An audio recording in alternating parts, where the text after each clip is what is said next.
How you going, guys? So as promised, a video on how to do rubber band braiding is actually what it is, right? And so what I'm going to show you is the tools you're going to be required to use.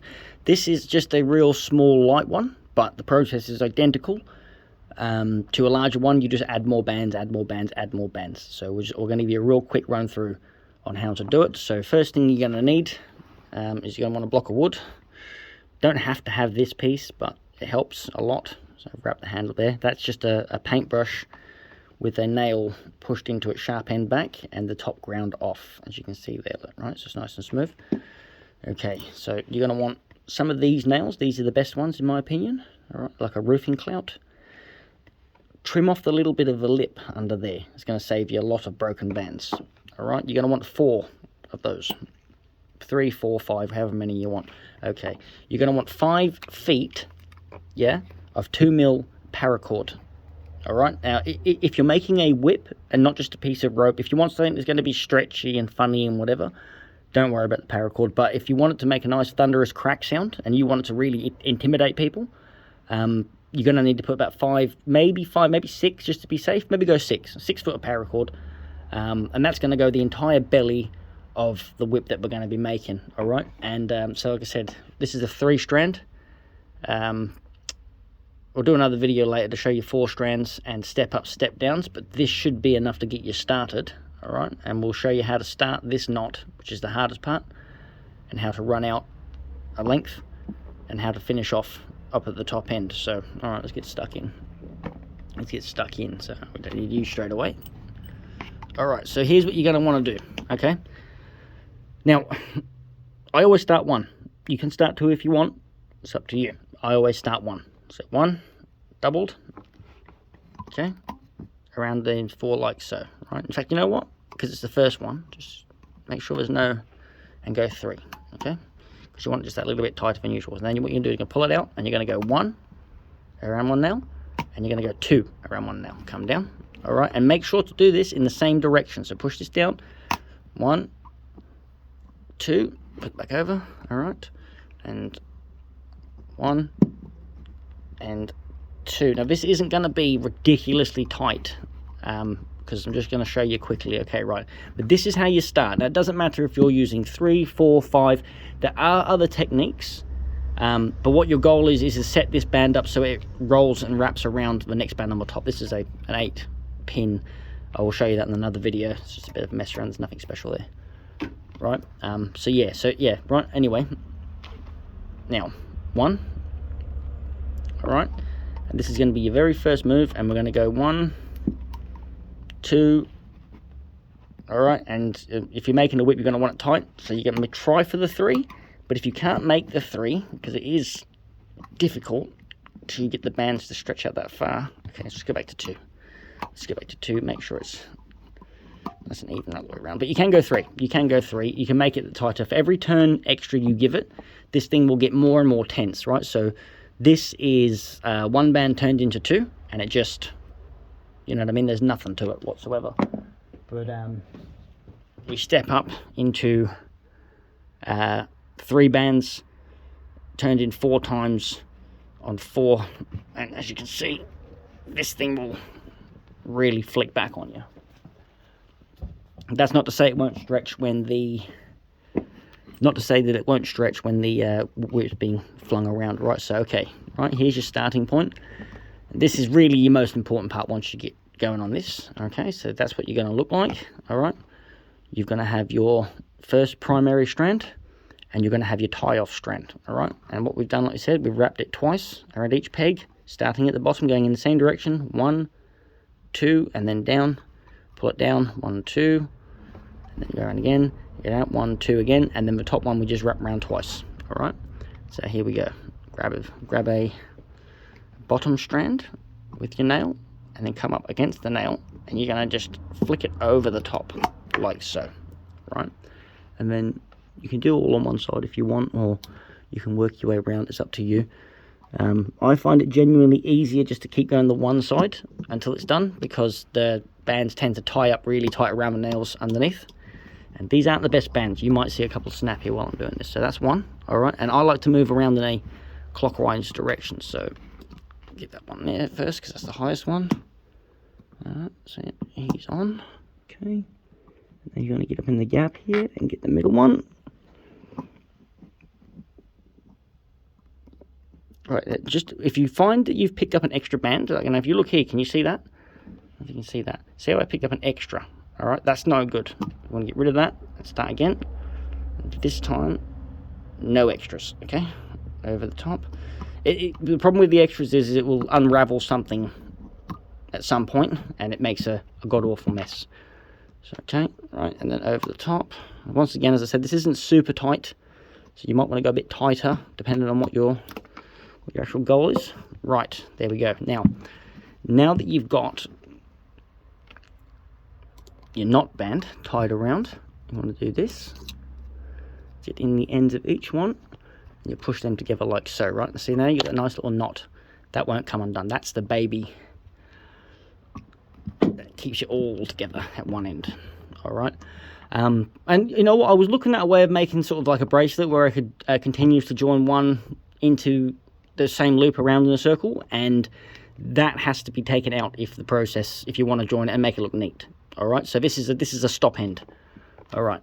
We're going to step up from 2. We're going to go straight to 1. Sorry, we're going to straight to 2. 1, 2, 3. I'm going to say, right? Yep. Okay. Second strand. Straight away, get yourself down in between. Now lean on the back of the nail like that, and flick it over. Okay. Once again, I'll show you from the top here. So you want to go down. You want to get in that bottom patch down there, and then you want to lean on the top of your nail like so, and just nice and gently just pop her over. Okay. Give her a turn. And always remember to keep working in the same direction. It makes it much easier to know where you are. All right. So once again, that's 2 strands. Right. Now you can tie your rope wherever you want at this point. Okay, this is where your paracord comes in. You can go a bit further up. It doesn't really matter, depending on what kind of whip you want. If it's a snake whip, you're not going to have anything solid in the handle. If you're going to go, say, to a stock whip or something like that, you're going to push something like an iron rod or something up there. You can tie your rope a lot later. But as it stands at the minute, we'll just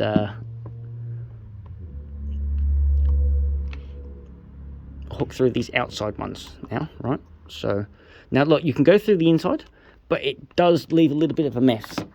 So I prefer to go through the outside, because once the outside's, like what's outside now, on the next turn will be inside on the next turn. All right, now it's going to sound silly, but when you see exactly what I'm talking about, and just try to make sure that you don't make any mess. So look, if you go down that side, come up this side. All right, on the next one. Yes, all right.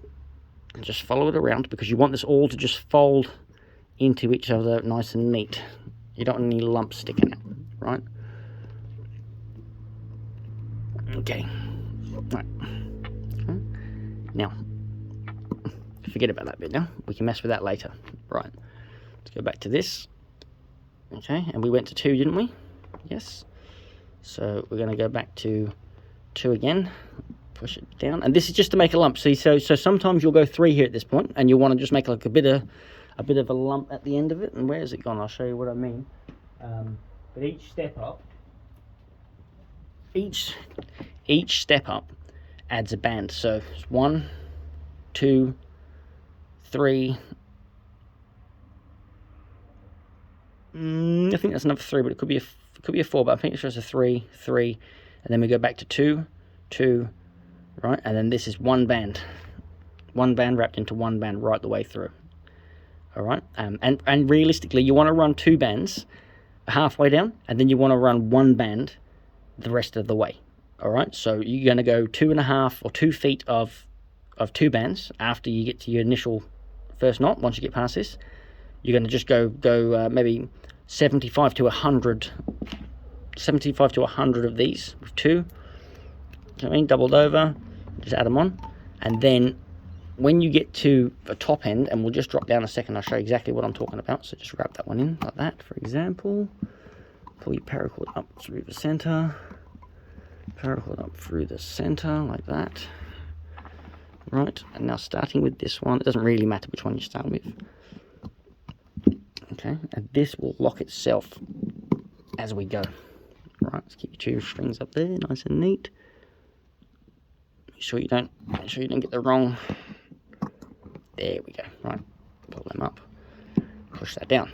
Okay, so what you would do here is if you're building a full-on one, that's a bit too low, that is, isn't it? I'll redo that. That's a bit too low. See, best not to tie it straight away, because you don't want a big ugly piece of rope hanging out at the base. I mean, unless you can find a way to weave it so that you can see a little bit of rope, top to bottom. You might be a bit better with paracord than I am. But yeah, so you just don't want that on the outside, right? So now we'll change up our method and we'll go, see in here, and you'll find there's a little, there she blows, right? And just make sure you don't make any wrong incisions, yes. Right.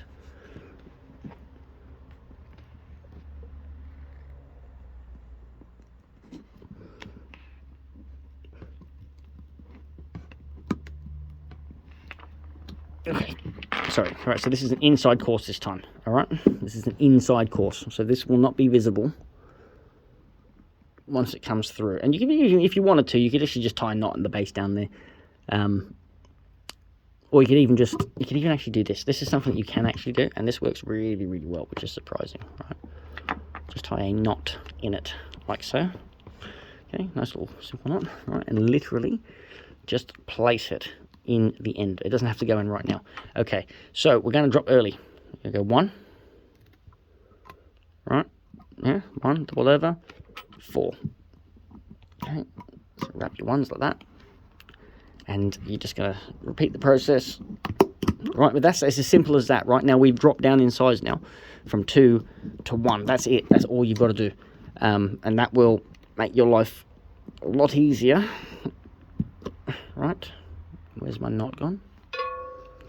Right, and you want to take that now. You'll get to a point where you can just stuff this in to the end, and it will just sink in between the folds of rubber bands. So there we go. Right. Alright, worse we can just leave it like that.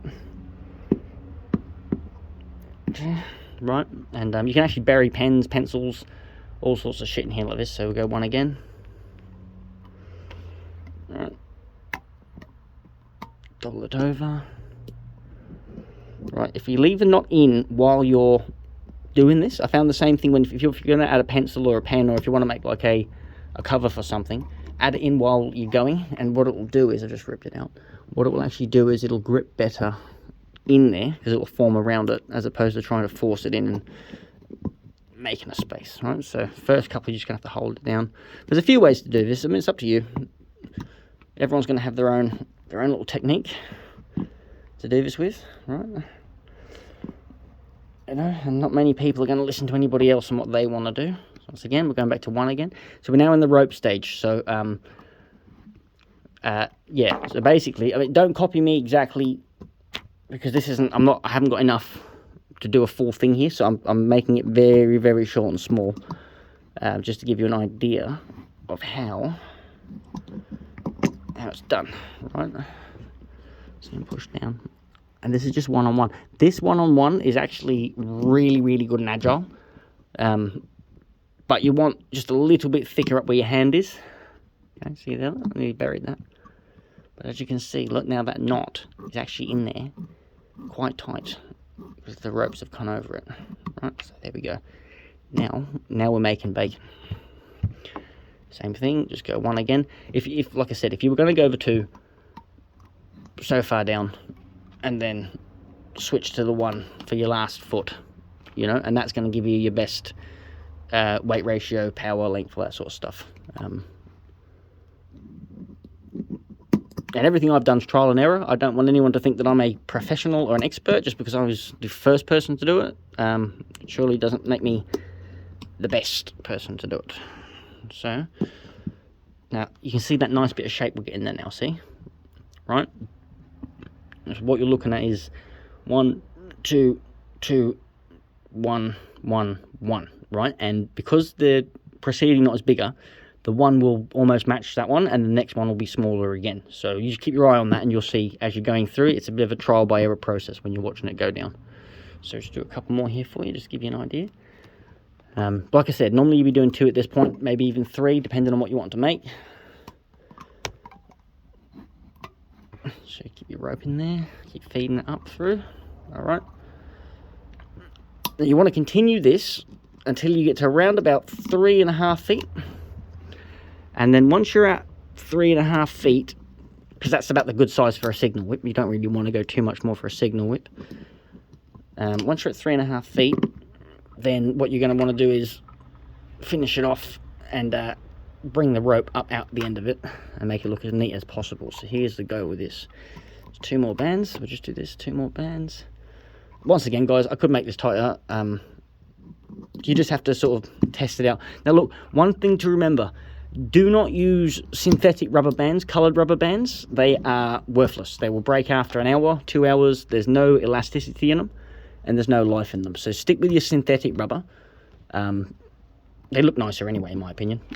So yeah, but yeah, definitely don't go with your synthetic rubber, because it's just going to be a waste of your time and your effort. And some of them look cool, but most of them don't really make it. They usually only last a day or two, or a couple of good whacks at something, and they just shatter and split. But these natural ones, they do really, really well. I actually recently seen on the internet that someone's making unbreakable rubber bands. That will be very interesting to do this with. If you look into those, I'm not sure what the price of them are. Apparently they're indestructible. All right, last band. All right, for this little demonstration for you. So look, guys, that's basically it. Yeah, take your band, wrap it round, go like this. Yeah, and it doesn't matter if you've got 3, 5, 10, 15 nails. All right, this device here is known as a knitting dolly. So they use this to make woolen stuff, like tubes of shit, for God knows what it is. Basically a rope, same as what we're doing here, but out of cotton and wool. So yeah, you can actually buy these, but because of the tensile strength of the elastic bands, I found that even the nails don't last that long. And I can give you a couple of ideas, but here's one I was using a while back, and that just exploded while I was using it. Nearly lost my finger doing that. Here's another one that I made. If you're gonna make one, circular's good, right? This hole isn't really big enough. You should really go slightly bigger than that. That's a 20 mil. I would advise minimum of 30. And make sure you drill your holes before you push your nails in, because you'll end up with that good effort there. All right. Or you can cut a slice off. This is actually a slice off of a piece of hardwood block. But as you can see, the bigger hole, it wasn't really too, didn't last too long. So you can also make one out of wire, actually, if you're clever enough, if you know how to turn the wire the right shape. All right. Anyway, let's move on. Right, here we are. Now, just pretend that you've got this huge length like that, right? Okay, so once you've gone through, well, 150, 250, maybe even 300 bands, maybe even 5, just depending on what you want to do. All right, it should start working its way down through the hole like that, right? And you should have something that sort of looks like this, but it will be, oops, sorry guys, it will be a little bit neater than that one, because that one's not very tight. Yeah, so as you go up, and as long as you go 2, 3, 3, 2, 2, 1, 1, 1, 1, 1, 1, 1, 1, 1, or 1, 2, 2, 3, 3, 2, and then 2 all the way. Count out, give or take about 100, but you'll have to double check, just see how far you want to go with it. And then once you get past a certain point of just over halfway, reduce it to 1 band 4 times. All right, so 1 band 4 times to go around it, and then finish it down with that. Now, as you get to this last little section, okay, you're going to want to finish this off, and you want it to be as neat as possible. Okay, so somehow you've got to get all that tied off, yeah, and make it look good. So this is what I've figured out. All right, what we're going to do is we're going to take this wire and we're going to push it through each one of these arms. Make sure to keep this up. Okay. All right, and make sure to go under. Oh no, sorry, you know what? Wrong. That's right, I did this the hard way before. Over, over. Okay, you with me? Over, over. Last one. Over, over. If you've got 4, this will be 4 times. If you've got 3, so on and so forth. All right, pull that all the way through. Okay, here is the trick, right? Push that through there. Okay. This will look nice and neat now. Pull your rope through. All right, and now pop these fuckers off and pull it. Yep. And pull it. Get rid of that. And so, once you're at the last section of your whip, now you've got something that looks like this, and you just grab it, yeah, and keep pushing it in until, but see what will happen is, if you've done this correctly, these pieces will all bind together the right way.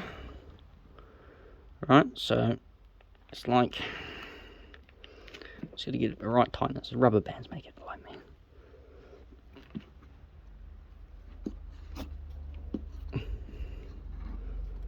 There we go. Right, there we go. Okay, so that's going to be the very tip of your whip that you're looking at there. Right, yes, you're going to want at least 1.5 foot, maybe 2, possibly even 3, depends on how tall you are. Right, and then just to make sure that's secure, tie a knot right there. Right, and you're going to push that down as hard against the end as you can. Same thing. Okay, once again, pretend that this is 3 feet long. Okay, that's what your start's going to look like. That's what you want. And that's what your finish is going to look like. That's what you want. All right? And you're going to taper it down the same way. So you're going to start with 1. Your first strand's going to be 1. Your second strand's going to be 2. Your third strand should be 3. And your fourth strand should be 3. And then you should step back to 2. All right? Depending on how big the hole you make and how big you want your handle, you can go 4, 5, 6, 7. 10 on 10 is about this thick. Literally, like 10 on 10 is huge. That's 1 on 1, so that's the difference between 10 on 10 and 1 on 1. And you will break your fingers trying to squeeze it out. Anyway, take your whip down. Wait till you get to the last. I'm gonna say 10 inches, right? About 10 inches, so about that much. Yeah. Simple little jack knot like that. You don't need to go any further than that. Okay. And then just take a razor blade, right, and just fray that halfway down. Yeah, just slice it open and just sort of open it up and just splurge it all everywhere. And there you go, that's it. That's it, that's how you do it. That's how you make a rubber band rope. Yeah, and it's also how you make it into a rubber band whip. I'll do some more videos anyway in a day or 2 with the other ones, and I'll show you a couple of the other little tricks and things. But yeah, look, I can't stress enough, you're going to need 500 rubber bands minimum. Handy to have one of these. Can be replaced with an ice pick or a crochet needle, I suppose. Nothing with sharp edges. Block of wood, some nails in it, right? If you want to get super clever and fancy, step up to that bastard right there. That's just a bit of a mess around job. That lets you do much larger ones, but it's not as tight, not as ropey.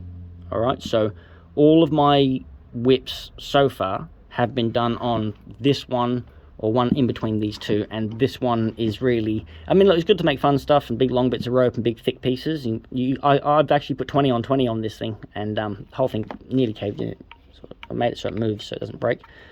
But like, to my imagination, 20 on 20, the tensile strength felt like 135 kilos. It was just nuts. So yeah, if you want to get real clever, you can go up to that. You can even go more. There's nothing stopping you. It's just down to your imagination on what you've got and the type of rubber bands that are available to you, and what you can and what you can't do. I wonder where the other one is. When you do a full 8 in a single, it actually makes a really, really beautiful pattern, but it isn't solid because it's so thin. Yeah. But alright, look, that's me done because the video's gone too long. Thank you guys for watching. I hope you get something out of that. I hope you manage to make some whips up. If you do, send me the links. And yeah, well done. Merry Christmas. Happy New Year to everyone. I'll see you all soon.